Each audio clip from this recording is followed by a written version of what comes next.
Enggak jaminan kalau 10 kali naik haji, 80 kali umroh, kalau Allah enggak ridho, sia-sia. Ilia barago mudia basangan dikecek balago kiro pokok dan tamakan. Makanya Buya Hamka mengatakan, kalau ini sekedar ini babi ini tadi duit. Kalau bakar rajo sekedar bakar rajo, kabau di sawah bakar rajo. Dalam itu filosofi yang disampaikan oleh Buya Hamka.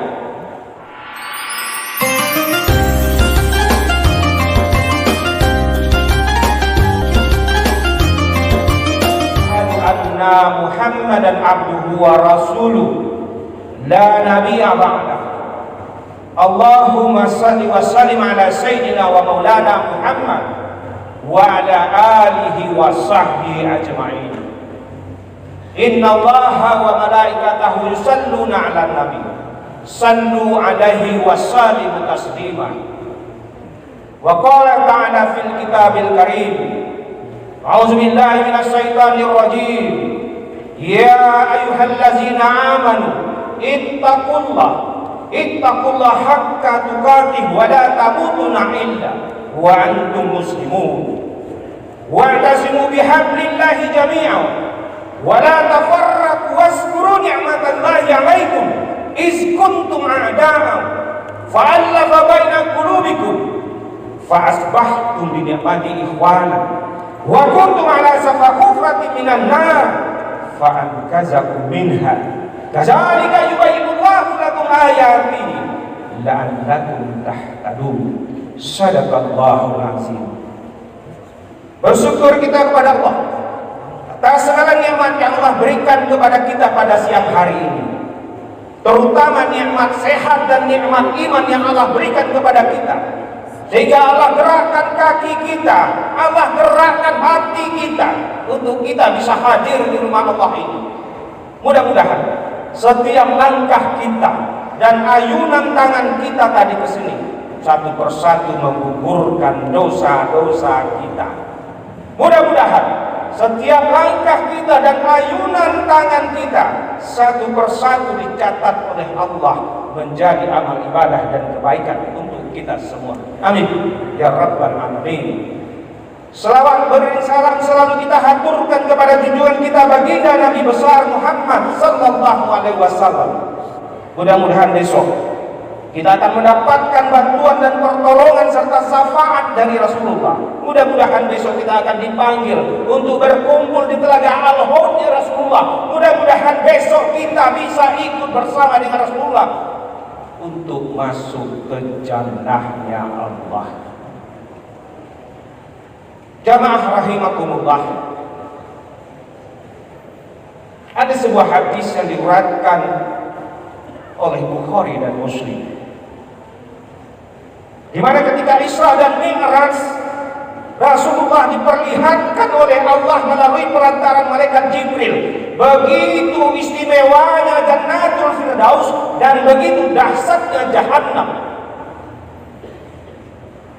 Lalu setelah kembali dari Isra dan Mi'raj, Rasulullah menyampaikan khutbah di depan para jamaah dan sahabat. Apa yang beliau sampaikan? Uridat alayyal jannah wan nar, kata Rasulullah. Telah diperlihatkan kepadaku jannah, surga, wan nar, neraka. Falam arakal yawma fil khairi wassar. Tapi aku tidak melihat kebaikan dan keburukan seperti hari ini. Wala ta'lamun ma a'lam.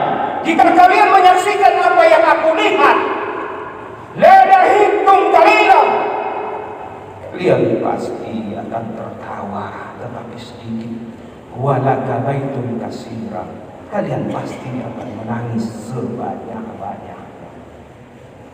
Sebenarnya pesan ini untuk kita hari ini, jamaah yang dirahmati oleh Allah, karena berkaitan dengan pergantian tahun hijrah yang insya Allah mungkin besok kita akan masuk ke tahun 1444 hijrah, dan hari ini kita berada di 30 Zulhijjah.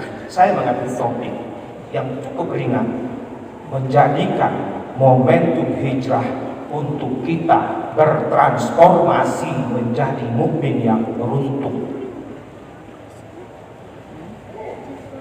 Sebagaimana dalam surat At-Taubah ayat ke-20 Allah berfirman, Bismillahirrahmanirrahim. Allazina amanu wa hajatu wa jahadu fi sabilillah. Orang-orang yang beriman, yang berhijrah, berjihad di jalan Allah, bi amwalihim wa anfusihim, dengan harta, dengan jiwanya. Azzamu darajatullah, lebih tinggi derajatnya di sisi Allah. Wa ulaika humul faizun, itu orang-orang yang memperoleh kemenangan atau orang-orang yang beruntung.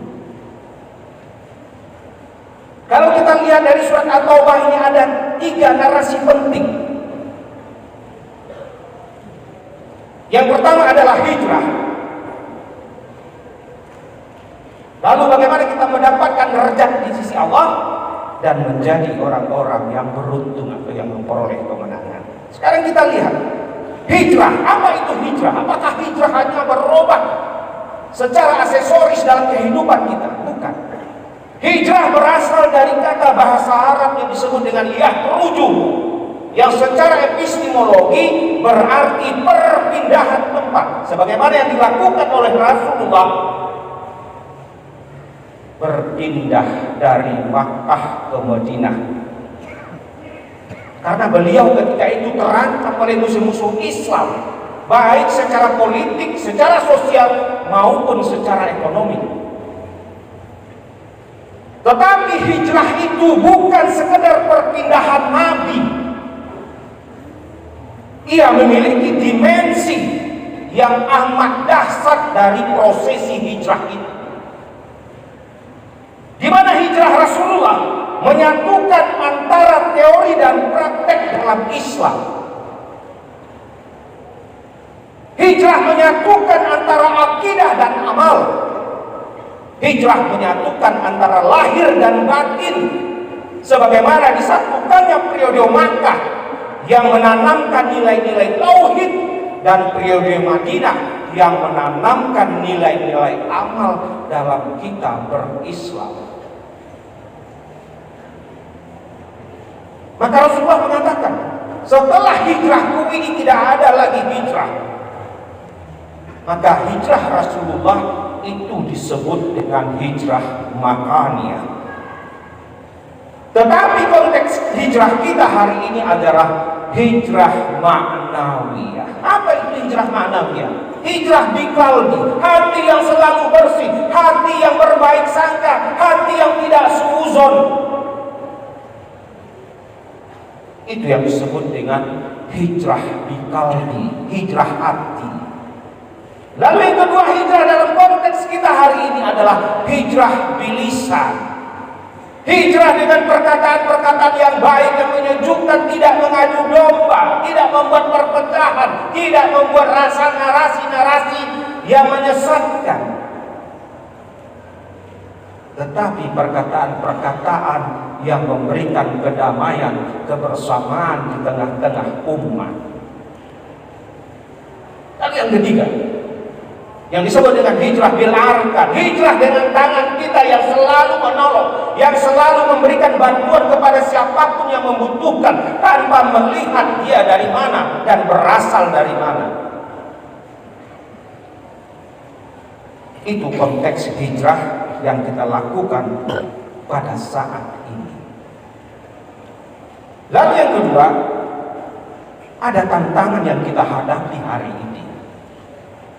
Kita berada saat ini di era globalisasi, di era kemajuan teknologi dan transportasi yang begitu luar biasa, yang ketika kita tidak siap, kita akan tergilas dengan perubahan dan peradaban yang berada di dunia ini.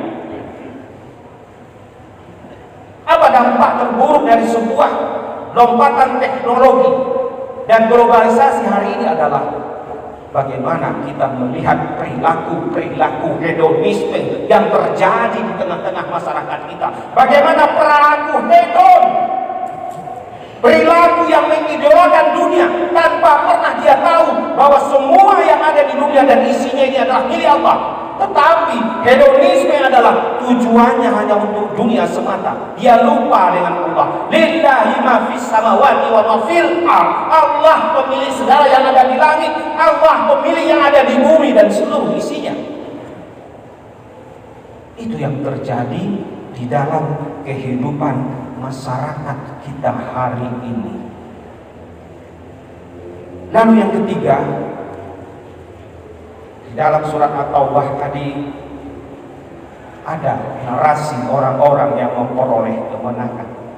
Wa ulaika humul faizun. Saya mengartikan orang-orang yang memperoleh kemenangan ini adalah orang yang beruntung, orang-orang yang besok mendapatkan tiket untuk masuk ke jannahnya Allah.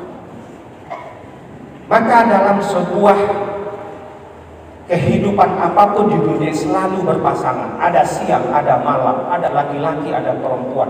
Maka ketika ada yang beruntung, tentu ada yang merugi.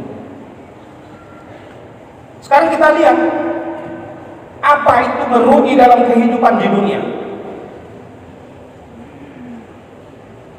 Dalam Al-Quran dikatakan, Kul hal nunabbi'ukum bil akhsarina amalan.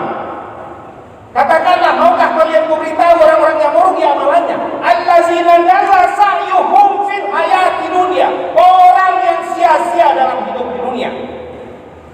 Wa hum yahsabun annahum yuhsinuna sunah. Sementara dia mengira bahwa dia telah berbuat sebaik-baiknya.